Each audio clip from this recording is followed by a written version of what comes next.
Good afternoon, everybody, and this is May the 26th, 2020. And today I'd like to take this opportunity to recognize our seniors who are graduating from high school.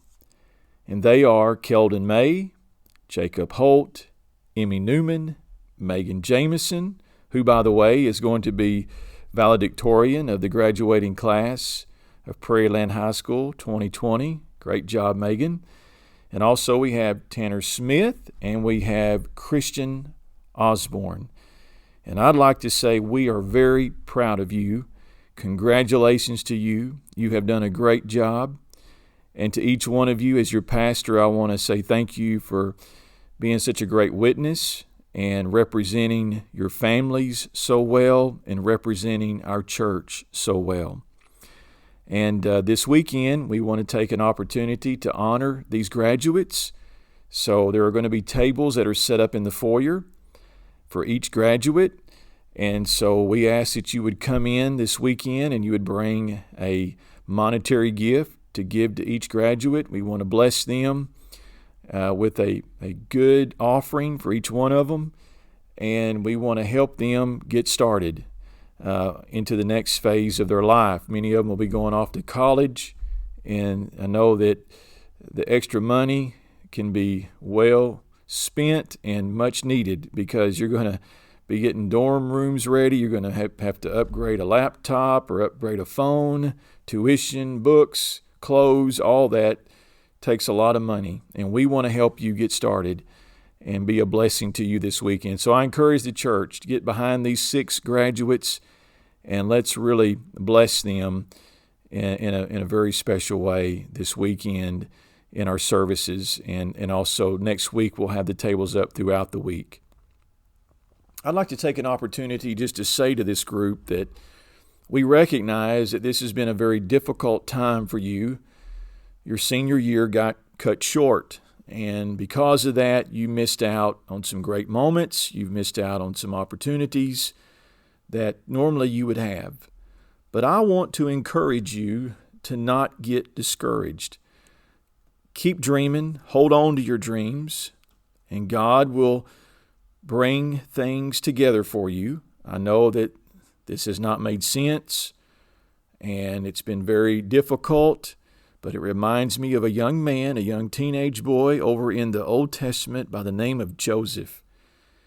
And Joseph was a dreamer. He had a dream about a position and a place that God was calling him to. And he shared that with his brothers one day. And they were very jealous of Joseph, so they ended up throwing him into a pit. Threw their own brother into a pit. Now that didn't make sense. And then they sold him as a slave. Some Midianite traders came along and they sold him. And so Joseph ends up going to Egypt and being sold as a slave and becoming a servant to a man by the name of Potiphar. Now I'm thinking, this doesn't make sense, right, for Joseph? He's had a dream. God's given him a vision of his future and the direction that he needs to go in, and he's wondering, how is all of this going to help me see that dream be fulfilled? But we know that in each difficult place that Joseph found himself in, the Word of God tells us that God was with him. And we know even Joseph was falsely accused of assault by Potiphar's wife. And Joseph was trying to do the right thing, even though Potiphar's wife was trying to get him to do the wrong thing. But Joseph stood his ground. He didn't back down. He stood up for what he believed to be right. And he ended up in prison, falsely accused, and ended up in prison. And that didn't make sense to Joseph. But one day he was called upon because Pharaoh had had a dream. And Joseph was able to interpret the dream that Pharaoh had had. And so we learned that Joseph was then elevated to the prime minister of Egypt and was put in a position where he was over all the storehouses of grain and food.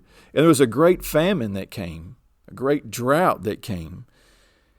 And because Joseph had been elevated to the position of prime minister, he was able to supply his own family with food. He was put there for the saving of his own family and for the nation and the preservation of the nation of Israel.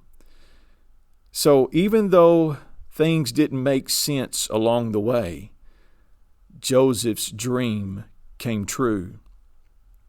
And I just want to remind you that the dream that was planted in Joseph's heart when he was a teen, it came true.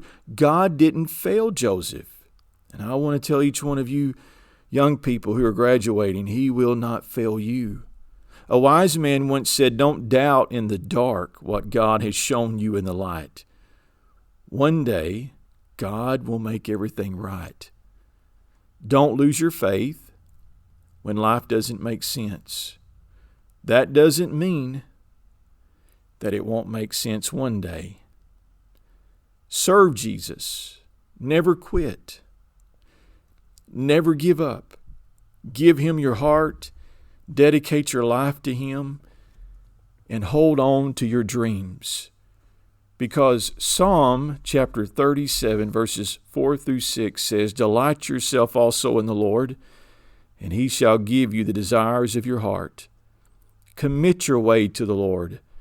Trust also in Him, and He shall bring it to pass. So God will give you the desires of your heart, even when things don't make sense. You just hold on and commit yourself to Him, and He shall bring it to pass. God bless you, and we love you, and we are praying for each one of you.